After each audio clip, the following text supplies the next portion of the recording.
Rodgers, option, pitch, didn't get it. They stuffed him. Victory formation in the Apple Cup takes a knee. The clock will do the rest.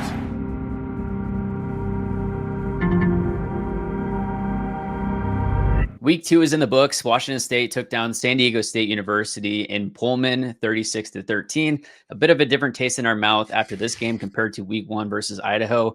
We're going to get into the recap with Mkristo Bruce, talking about this matchup versus San Diego State, what he saw. And then we're also going to have on a beat writer for North Texas to preview the upcoming matchup in North Texas. It is Brett Vito, who is the beat writer for North Texas for the Denton Record-Chronicle. So make sure to go check out his stuff for all the details about North Texas. And with that, let's get into the episode. First off, of course, this episode is brought to you by CougFan.com. Make sure to check out CougFan. They're our go-to for all things Washington State University athletics, all the breaking news and details.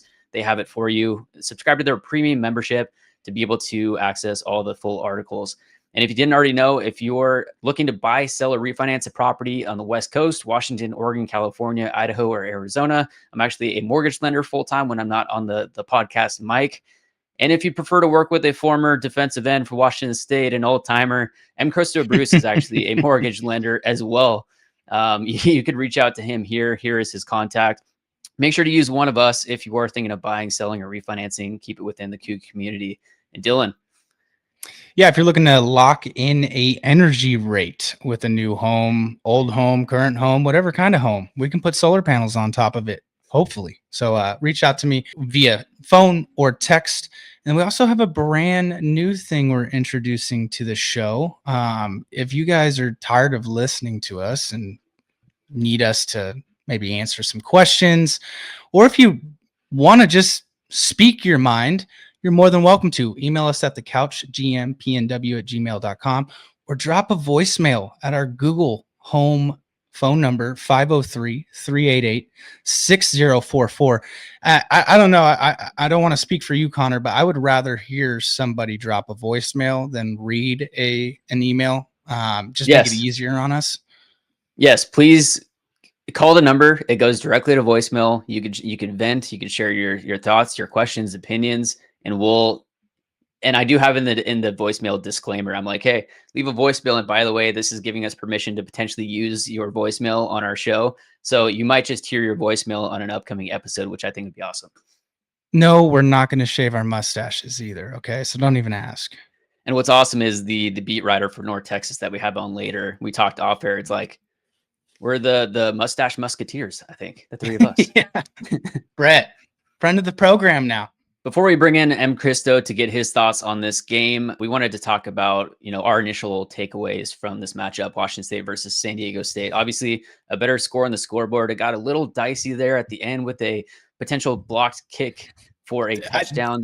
He was not offsides. On the replay, he was exactly the same amount. He was lined up with the rest of the line. So thankfully that was called back because that would have made it Sketchville in Pullman, Pac-12 after dark. But I mean, first takeaways, the defense, I think, is legit. They are flying to the ball. Their secondary is fantastic. This game, they allowed San Diego State's quarterback, who is a Michigan transfer, a highly touted quarterback. He's a backup on the national championship team.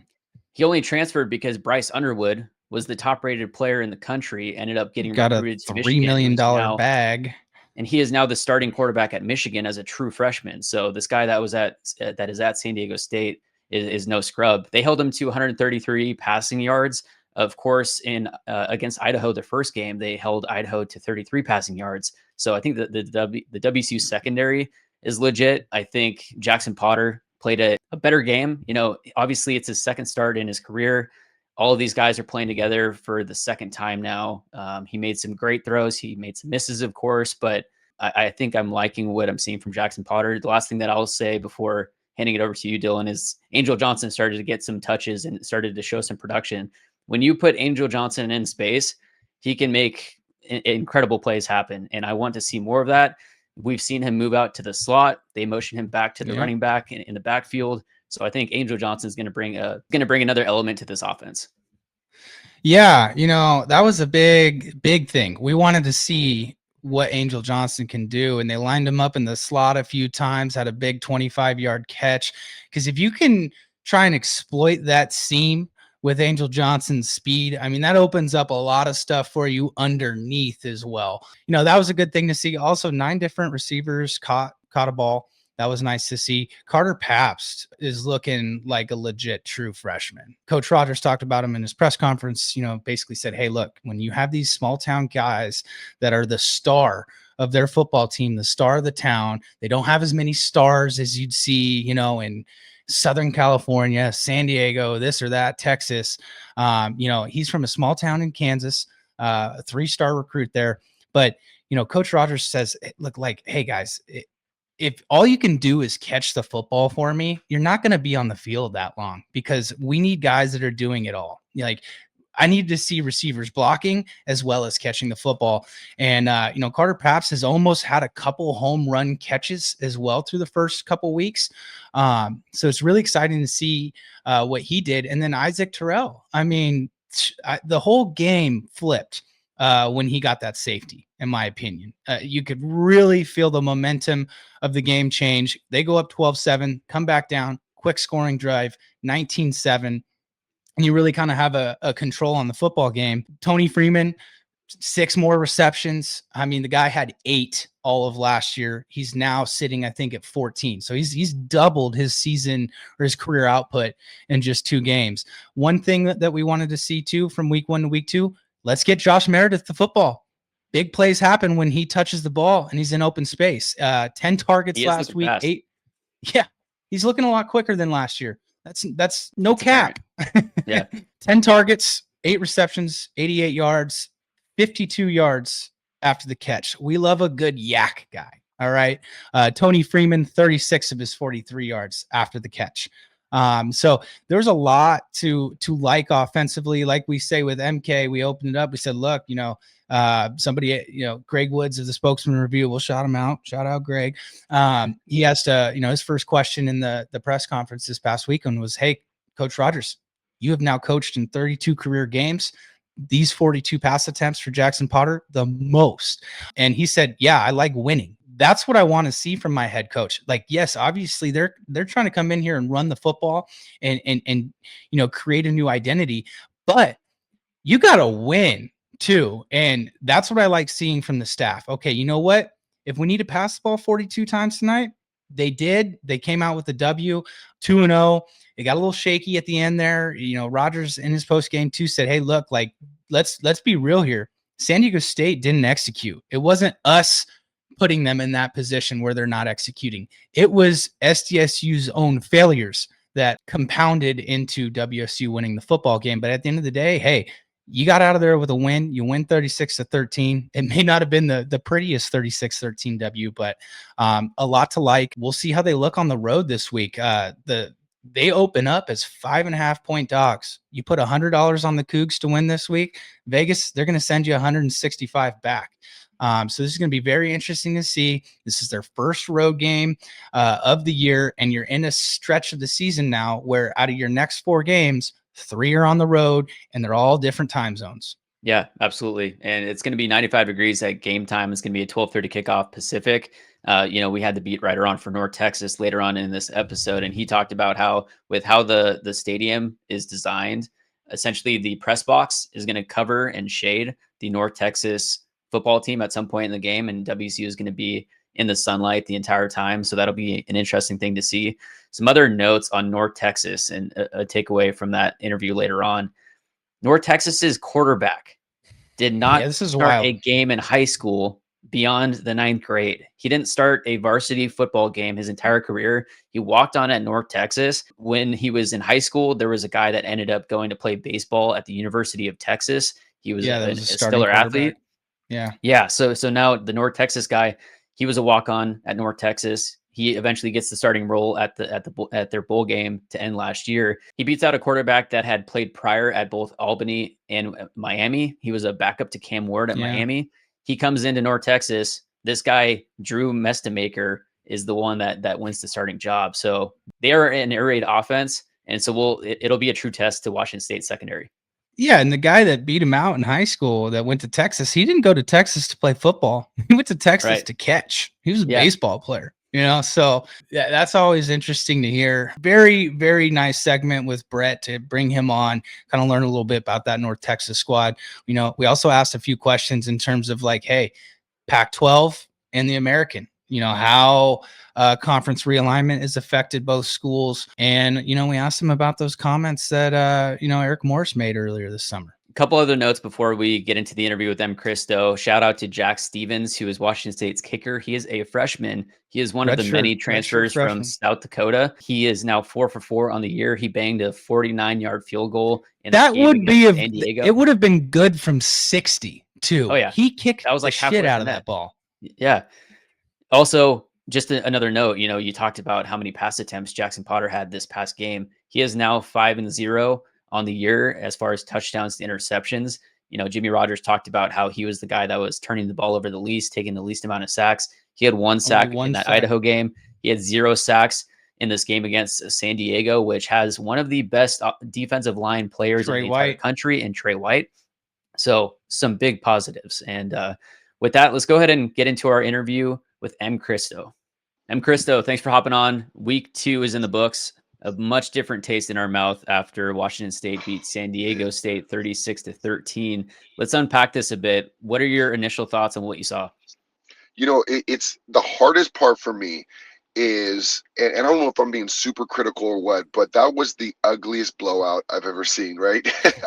and again, yeah, and we started talking about it like, if you're a Cougar fan, historically you've been a Cougar fan, you know that you cannot count your win until that final second like absolutely ticks off of the clock. I mean, we've been absolutely devastated previously in the fourth quarter, thinking we're up a few touchdowns or a few scores, and then all of a sudden there's a little comeback. But the hard part is I remember coaches always say you start fast, you finish faster, right? And there's so many different kinks that this team is working out. There's so many different wrinkles. Seeing them open up the pass and, not live and die by the run, I think was a good testament of, adjusting on the fly. But again, there's just a lot to unpack from this game. And MK, one thing I wanted to talk about was Jaxon real quick, the pass attempts. And somebody brought up in Coach Rogers' press conference, hey, 32 games as a head coach for Jimmy Rogers, 42 passes this past weekend, the most ever under Rogers. Jimmy's response was, I'm okay with winning. If that's what we are right now, and we're better at that, we'll balance it out later in the year. Sure. What a great response, man. If you don't love this guy, like something's wrong with you. He's such a blue collar, pull your boots up, get to work kind of guy. And it's like, you just love that. There's no fluff behind it. It's like, but he wants to be a run first team, which I totally get. But you get teams coming in like, hey, we're just going to stack the box and we're going to make you pass it. And then, Jaxon, I'm so up and down by, I think it's part of it is the play calling personnel on there. So Alex Brink brought up a great point. He's like, listen, we're a run first team. You run the ball, you get no gain. Now you have 2 downs really to figure something out. Now you're behind it. Now you have almost like a desperation. And there's not really a strategy behind it. So maybe coming out with a play action instead of a run when they know you're going to run on that first down every single time, and just switching them up and make them guess. I think that's what we're going to have to start seeing more as we go down the road. Speaking of guessing games, every time that Duggar has been on the field, it's been a quarterback design run. Yep. So what are your thoughts on, hey, if Duggar is in the game, you need to give him some passing plays so that the opposing defense doesn't just stack the box every time that guy's on the field. Yeah, I mean, essentially it's like throwing Christian McCaffrey back there. We're like, we know you're going to run it. That's what he's not throwing a deep ball. Yeah. So, I would like to see some passes out of him, and maybe even like a play action or something like that. They can even roll him out, like make him look like he's going to run, and then maybe a backside fade or something like that. So I think there's some wrinkles that we're going to see. But yeah, I mean, he's been like literally like a shoestring tackle away from a big play the last 2 games, right? So he's done well. And then just kind of one last backup. You said one of the uglier blowouts we've ever seen, and Coach Rogers said in his press conference, he said they lost because they didn't execute. And you brought up an example, that deep pass on the sideline, Humphrey fell down, but San Diego State's quarterback overthrew him. So obviously Coach Rogers feels the same way. I think of how you're feeling after this game. Yeah, man, they had some huge missed opportunities in the game. So it's like one of those things where you're like, I don't. A win is a win at the end of the day, but at the same time, like, man, I don't really feel great about about some of the parts on there. But at the same time, and the quarterback was absolutely slinging out there, and I feel like there were some drop balls, there were some misassignments, and I don't blame him for some of the decisions that he made. I just don't think the supporting cast was there to pick him up and help. But I agree with you on that one. I think Jimmy's like right the head on the nail, but there were so many missed opportunities, and then the biggest thing is the 3-and-outs. The 3-and-outs against a better team is just not going to work, right? So how can we get more creative on the offense? I keep going back to that, but the offense is just not fun to watch right now, my personal opinion. And here's the stats from the last game. Washington State was 5 for 18 on third downs. They were 2 for 3 on fourth downs.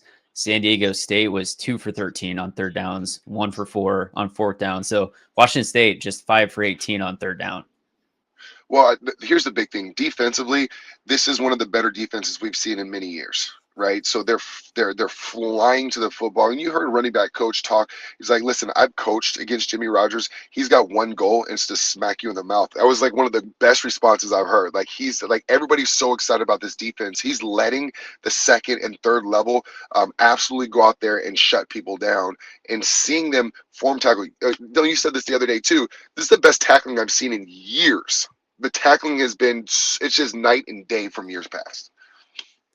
The biggest thing is someone, makes initial contact in prior years, and then the guy bounces off and gets an additional 5-10 yards. This year, initial contact happens. There's another 3 or 4 guys that are immediately tackling him and taking him down. Yeah.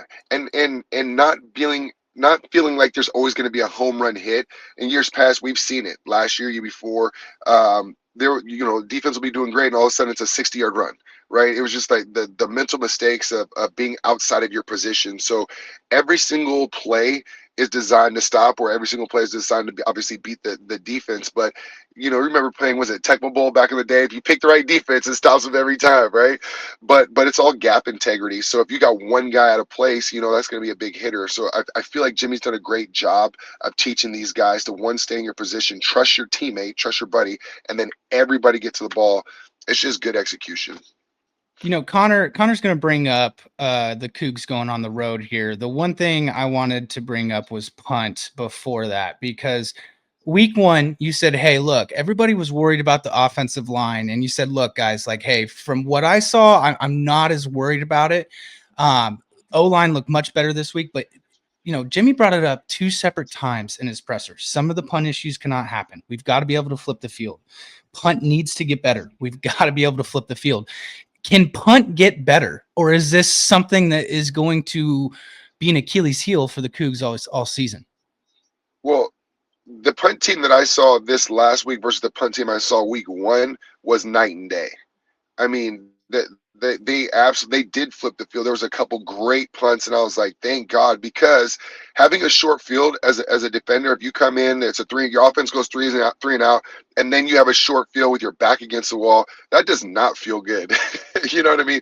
That is a lot of pressure. So having special teams, like Jimmy said, having special teams be able to flip that field and give you a little bit of momentum on defense, that's everything.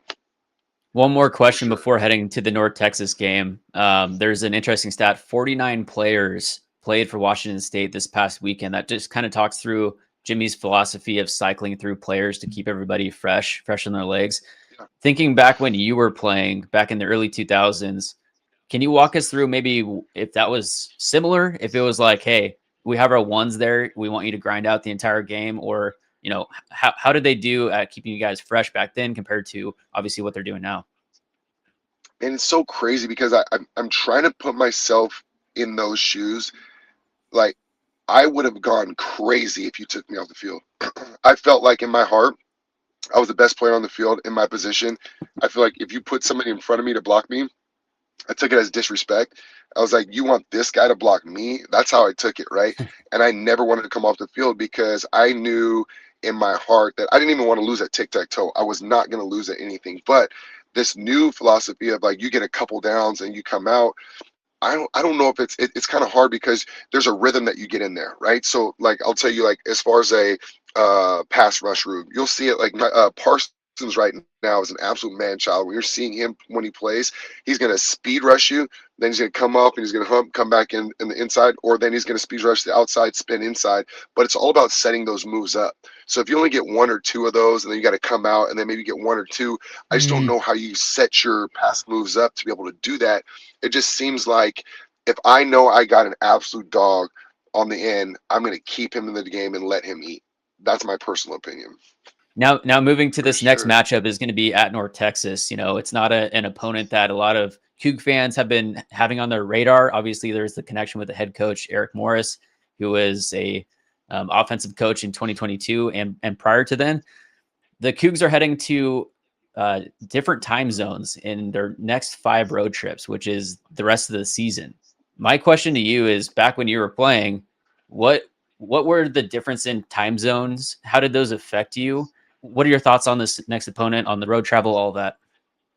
You know, this is the crazy thing is I don't know a lot about North Texas. I've been doing some more scouting about them this week, but you know, I feel like every team in our league can win it any Saturday, right? So it's definitely not somebody that they're gonna take lightly. I think they're gonna go in there pretty excited. But the time zone thing is a thing. I remember going to play at Auburn and having that time difference. It was definitely an adjustment. You know, you get out there, you play, it is what it is, but having that time difference is a little bit of a play in your head a little bit because, you know, normally you're feeling like it should be light outside and all of a sudden it's dark outside and, you know, vice versa or whatever it is. But I don't know if it's a huge difference, but you definitely feel it a little bit.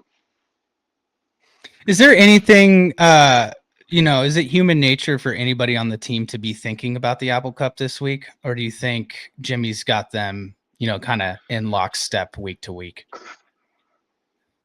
Here's the hard part. How many new players are there on the team? 75. What do we So 75. 75 guys They that don't have know. not played They don't in know an what the Apple Apple Cup is Yeah. really.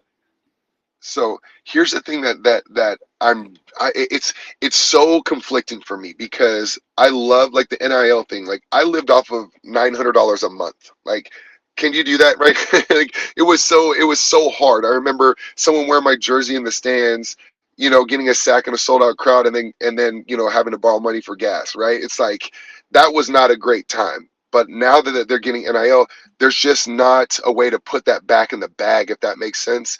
But, you know, when I'm looking at this, there's not going to be a time where a young player can come in and develop as a freshman and work his way all the way up through a senior. Do you know what I mean?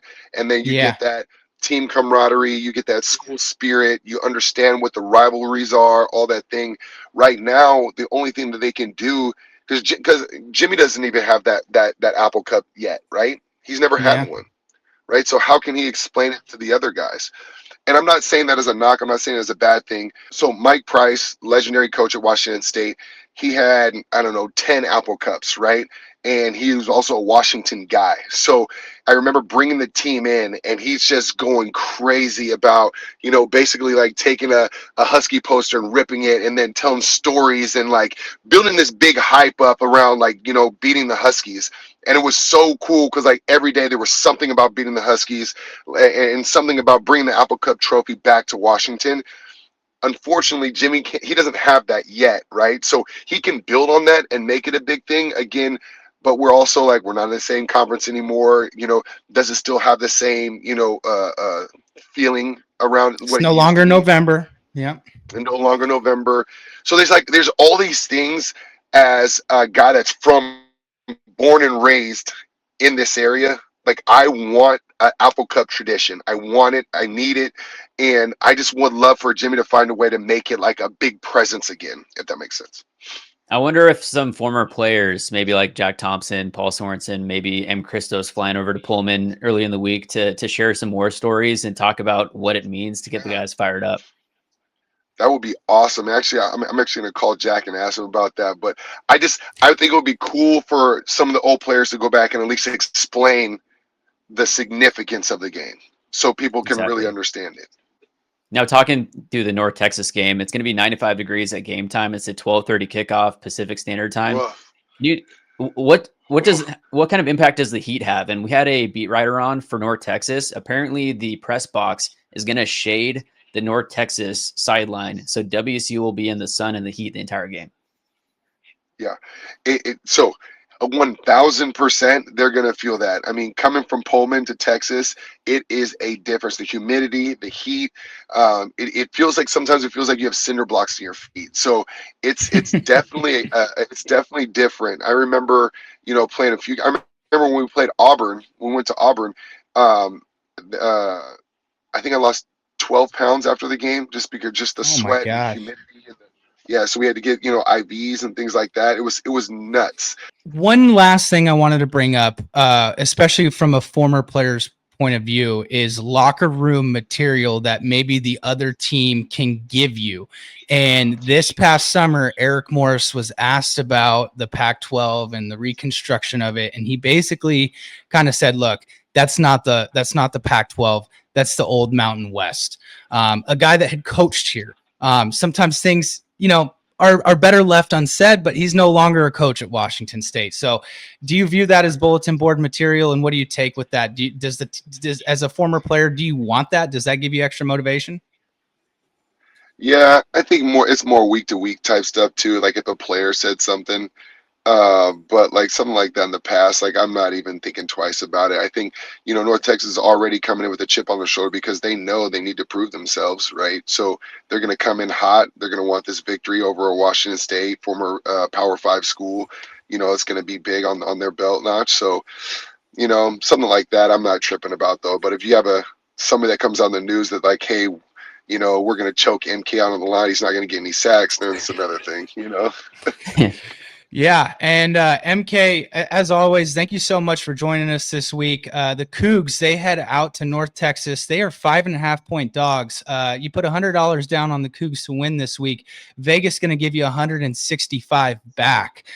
So going to be exciting to see 2-0 Cougs versus the 2-0 North Texas. What's funny is my uncle used to kick at North Texas in the early 80s. Screw him. I love that. You're out of here, Unc. Yeah, come on, hey, man. That guy got all the chicks. Kicker in North Texas. Let's go. Love it. Oh, that's awesome. Thanks for having me, guys. Appreciate it, Go MK. Cougs. Go Cougs. Always appreciate MK joining us. It's nice to have somebody that actually did something on the field talking to us, post game. But let's get into our next interview with North Texas beat writer Brett Vito. He covers North Texas for the Denton Record-Chronicle in Texas. All right, we're joined today by Brett Vito, who is the Denton Record-Chronicle beat writer for the North Texas. So first off, Brett, thank you for hopping on and talking some shop. This weekend is an upcoming matchup between Washington State University and North Texas. They have some ties to each other. Obviously, Eric Morris, the current head coach at North Texas, spent a year at Washington State. I guess start us off by walking us through North Texas's season so far and your insights. Yeah, you mentioned that there are some ties there. It is interesting that Eric Morris actually was on the staff of Washington State twice. He was there, as their offensive coordinator. Before that, he was their as the wide receivers coach there real briefly. So, yeah, he does have some connections there. And North Texas is off to a pretty good start this year. They had a favorable schedule early. They had a layup game against Lamar, which they took care of. But I think the interesting part of that was one of the questions about North Texas coming into the year was, would their defense be any better? Well, they pitched the shutout against Lamar. They won 51-0. And then, they went into last week into one of those games that kind of looked like a 50-50 game that was going to kind of determine the way their season went, get at Western Michigan. And they managed to pull that one out in overtime. Got some bounces went their way, made some key plays late, and they ended up winning that game 33-30 on Mackenzie McGill walk-off touchdown in overtime. So they've got a lot of steam going into this one against Washington State this week. kind of talk through the team so far. The assumption is that they're the air raid style offense. Take it with a grain of salt, but PFF.com has them rated as 33rd overall in the country. This is North Texas, 62nd on offense and 14th on defense. So can you talk us through just the overall, makeup of this team? Yeah, I think there were a couple big questions coming into this season. First off, you always know that Eric Morris is going to have a prolific offense. If you look through their game notes, he's been a coordinator or a head coach for quite a few years here, and every year they seem to be up there in the top 10, top 15 nationally in offense. And the question was whether they would be able to do it again this year, because they lost their starting quarterback after last year was TC transfer Chandler Morris. Well, Chandler came here as a one-off transfer for a year, and then in the NIL era, he performed incredibly well. Well, that made his stock go way through the roof, and we reported late this summer that North Texas offered him in the neighborhood of somewhere between $300,000 and $500,000, and there were some teams a little higher up the ladder that were willing to pay more, and one of them gave him about $1.2 million. So he ended up leaving. So the question ends up being, okay, you lose your guy, he goes to Virginia, what's going to happen? Well, the star of their bowl game was a young guy named Drew Mestemaker, who's a terrific story. He didn't even start for his high school team. He was stuck behind a guy that went on to play catcher at Texas as a baseball guy, real good dual sport athlete. And then there was a guy that came in after him, and he ended up going to Louisville. So Drew didn't start a game, hadn't started a game since like the B team in his 9th grade year. Wow. And then so they ended up losing. They lost their guy. Chandler Morris transferred out right before the bowl game to go get the bag. They had some other guys on the roster, some scholarship guys that they brought in and paid, but they liked Drew better, and he ended up winning the backup job. So the interesting thing was they turned to him in the bowl game. They think, okay, what's going to happen? The guy played terrific against Texas State. They go into the offseason. They have a transfer come in from Miami, the guy that backed up Cam Ward. And the question was whether or not he would win that starting job. And he ended up winning it. And then he went out there in the first couple of games of the season and performed really well. So that was one of the big storylines. The other interesting aspect of this team is their struggles in the first couple of years of the Morris era were on the defensive side of the ball. They partnered with their coordinator and brought in the guy who was the defensive coordinator last year at Sam Houston. Young guy. He was a coordinator for one season at Abilene Christian at the FCS level, parlayed that into being the coordinator at Sam Houston. Well, the Sam Houston did really well. You know what happened at Sam Houston? That coach gets the job at Temple. Well, yeah, then Skylar Cassidy, he had the option maybe go to Temple or, look for something a little closer to home in Texas. He ended up landing at North Texas. Took over a defense that allowed 34.2 points per game last year. The question was whether or not they would be dramatically improved. And so far, it looks like they are. They've been terrific defensively early in the season, posted that shutout in the opener, and then, performed well enough in that second game to get them the win. And it got, the 3-and-out in overtime that really turned the game. Brett, are you telling me that Mestemaker has never started a game in high school football at quarterback? No, he started that one game in his 9th grade year on the beat. That's it. So basically, wow. They took, That's wild. This kid was buried behind these two really good athletes down at Austin Vandegrift. And then it just worked out for him. So I assume he walked on? Yeah, that's the thing. We wrote about it extensively. There's those stories are floating out there online. We wrote about him before the bowl game and again before this year. Wow. So he was a guy that played safety, punted, did all these other things behind these other kids that were really good, never started. And, these coaches at Vandegrift were saying, man, you need to take this kid as a walk-on. He's got a lot of talent. He's just buried behind some good players. Gets to North Texas and it just worked out. He had the good bowl game. Then he came in and he beat out a guy that backed up at Miami. And Poffenbarger, the kid that he ended up really beating out for the job, had 2 good years at Albany at the FCS level before he went to Miami. And I really thought that was the direction it was going to go. But Drew ended up winning the starting job, and he's performed really well. You think about it, he doesn't have much experience, but he's thrown for 553 yards and 5 touchdowns with no interceptions in 2 games this year. is completing about 65% of his passes. He took a little bit of a step back last week. Maybe showed a little bit of youth, but just overall, he's just been terrific.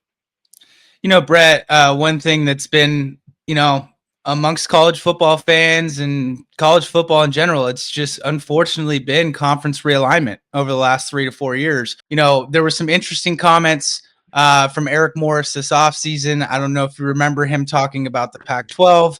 He essentially said, yeah, the Pac-12 is basically the old Mountain West. Kind of gave him a backhanded compliment. Seems like there's some bulletin board material for the Cougs this week. Do you remember those comments, and what do you take from that as they try to sell this home game out as Washington State comes to town? I mean, we wrote extensively about it. It wasn't just Morris either. The other one that really kind of fanned the flames there was the athletic director, Jared Mosley. He was on, I forget if it was a podcast or an in-house podcast with UNT or whatever. Because, I mean, that was with UNT's official media inside people. But that was a question, was like, why, especially in Texas State, that's another G5 team in Texas, makes the jump to the Pac-12. The obvious question a lot of people wondered is, well, could have North Texas have made that jump? And, essentially the athletic director said the same thing. It's not worth it from a financial standpoint to go jump out to a West Coast league like that. It would have been good for us. And a lot of people forget, North Texas was part of the Big West back in the day, a long time ago, but they played in the Big West and traveled out there and played all those West Coast teams, and it was just terrible for the program. And I just don't think there was any interest in North Texas going back that direction. I guess I'll piggyback off that, Brett. When we take a look at the early 2 weeks of how the American, and I guess when you take a look at the new look Pac-12 have done, Army takes a loss to Tarleton State, University of South Florida really cleans it up with Boise State at home, and they also beat Florida, and all of a sudden are really the lead and front runner for the G5 spot this year. How do you take maybe this American versus Pac-12? Each conference is looking to put itself on a pedestal in front of each other as we come into 2026. Yeah, I mean, it is going to be an interesting story to follow if you think about it, because there was some interest there. You thought the Pac-12 was looking to retrench, and they brought in some teams, and there was some interest in some teams from the American, and I think that's just going to be a story going forward. And I think the American, their whole thing was, we can be right up there, we can be the premier G5 team out, G5 league out there. And I think there's, they've done some things that gives a little credence to what they said. I mean, Army did lose that game early, but Army came back and beat Kansas State, and you're looking out there, and all of a sudden, I voted in one of these Group of 5 polls with writers that cover Group of 5 teams across the country. And you look at the top of that poll, and there's a lot of American Athletic Conference teams in there. Navy's 2-0, Memphis is 2-0. Yeah. Looks good. South Florida's 2-0. Temple, you make a good point with Temple. Tulane has played well. Army had the one bad loss, but they came back and posted a really good win. So I mean, the league looks pretty strong at this point. And looking at North Texas as a whole, just looking at their schedule last year, they had very close games against Memphis, against Tulane, against Texas State. So they've been right there with some of the top teams in that conference. I guess kind of looking forward to this upcoming matchup. What are your insights from WSU's perspective? Completely new coaching staff, completely new offensive scheme, defense. What's the word around town on what Washington State is as they're coming into North Texas? I don't know. I think a lot of people are just kind of finding out a little bit about Washington State at this point. It's still early in the season. It's a program that's not, that people in this area are not intimately familiar with. It's not a team that a lot of people in this region of the country look at it and say, oh yeah, I'm real familiar with these guys and what they do. And to be perfectly honest, I haven't even really delved into Washington State too much. I just got back from Michigan the other day. So, I think they're a good team. I did catch a little bit of the other game against San Diego State. And, it'll be interesting to see how these teams match up, because I think this is going to be another one of those measuring stick games. I mean, if North Texas can somehow manage to pull this out, I mean, things start to, you're 3-0 and things start to really look up. But I wonder how, North Texas will stack up from like a physical standpoint against this team, that has a lot of that high end talent from the West Coast there. I think that's going to be one of the interesting things to watch. And North Texas opened up as 6.5-point favorites against the Cougs. So that'll be interesting to see. And I guess, do you have any insight when the game was originally scheduled? WSU essentially is playing a borderline independent schedule this year. They're traveling to something like 10 different conferences. What was the initial reaction when Washington State was added to the North Texas schedule? Well, you talk about scheduling. That is an interesting point because North Texas, back in the day, several years ago now, this program is funded largely on body bag games. They scheduled 3 or 4 of those suckers right at the beginning of every season. That's how they funded a large portion of the program. And North Texas has gradually gotten away from that as the program has grown, as they've gotten in a better financial position. They've been able to eliminate some of that. So you look back now, and now their goal is always at this point is to schedule the kind of games that these home and homes with these other mid-major type programs, and get away from the body bag games. You've seen them get to that point. They signed some future games down the line that I think will be really attractive. And I think this was one of them. I think people were excited to play a Washington State just because of the fact that that they bring a lot of eyeballs there. So here we go. They've got down the line they've got Missouri, they've got Wyoming at a home and home, so they'll go to Wyoming in 2030. Texas Tech, they've got a home and home against them. UNLV, schools like that. So that's what the direction that they've gone. The old athletic director who was left to come, the athletic director at West Virginia, he kind of instituted a little bit of their approach that has carried on, because the guy that is now the athletic director just bumped up a chair, right? So you see a lot of the same strategies there. And his strategy was always have a game you think you're going to win, a couple of 50-50 games, and then one that's a little bit of a stretch. Like, okay, maybe if we really play well, we can pull this one out. And then all of a sudden that becomes a big feather in our cap. And you see that with North Texas, with the way their schedule has lined up in the future. And I think when Washington State was scheduled, I think that was your stretch game this year, because you think Lamar was the game that they were going to win. Western Michigan and South Alabama were kind of those 50-50 games, and then Washington State was your stretch game that year. And I mean, it may have changed. It's just kind of changed dramatically. I was kind of surprised, to tell you the truth, that Washington State opened as such a big underdog in this game. But when it got scheduled, that was the one that they're thinking, okay, maybe if everything goes right and we play really well, maybe we can pull this one out.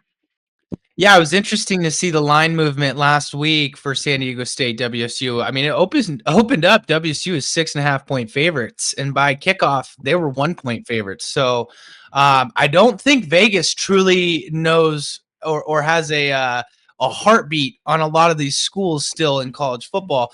One thing I wanted to ask you, my last question, scheduling brought this up, a good segue into it. What are your thoughts on the SEC now being that next conference of moving to 9 games? You're seeing, some teams pull back on some scheduling agreements because they have to have that extra conference game.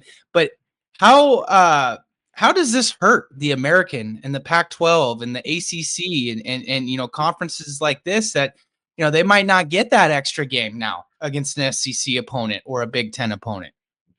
Yeah, I don't think it helps the fabric of college football at all, to tell you the truth. I mean, I think part of the allure of college football is, the underdog story, and the fact that you would see a lot of these, maybe non-traditional games. You'd see some of these mid-majors that would get a Appalachian State, 10 years ago beating Michigan.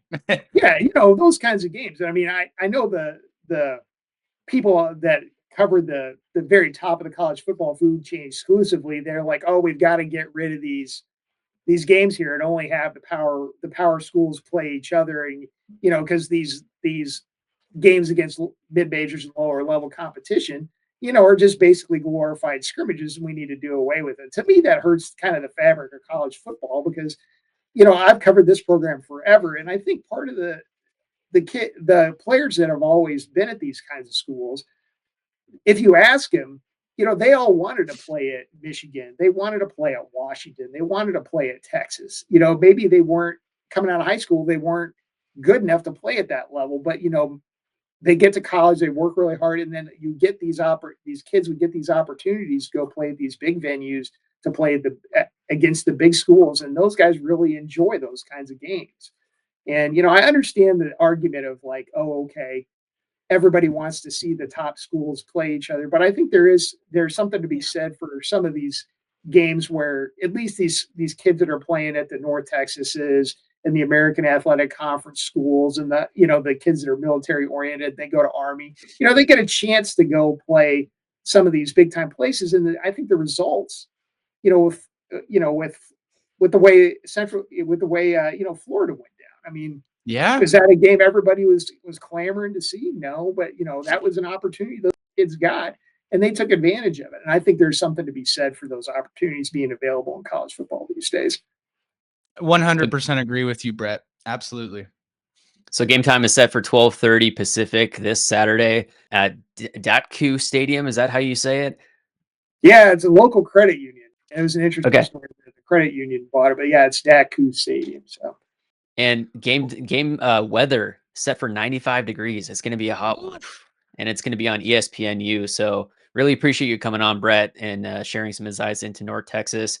Washington State coming to North Texas. It's going to be an interesting game matchup, and we'll see who comes out on top. So really appreciate the time. Yeah, Brett, also, please, where can folks find your work, written work, anything else, at the Denton Record? Oh yeah, that's a good point. Yeah, I'm pretty easy to find. It's just at Brett Vito on Twitter. And then our website is the Denton Record-Chronicle, which is dentonrc.com. But if you just look up Denton Record-Chronicle or Brett Vito, all of my stuff will be on there throughout the week. And I suppose we'll see how this hot one goes. You mentioned how hot it's going to be. A lot of these kids are all from Texas. They're all Texas kids. So I know they're talking about that being a huge advantage. Morris was talking about how he used to coach at Washington State, and how it wasn't exactly advantageous for them when they had to go play these early fall games in hot environments. Yeah. We'll see how that works out. Well, yeah, because it's funny. Washington State's going to be on the hot side. That's the other thing people don't think about. Stadium is set up.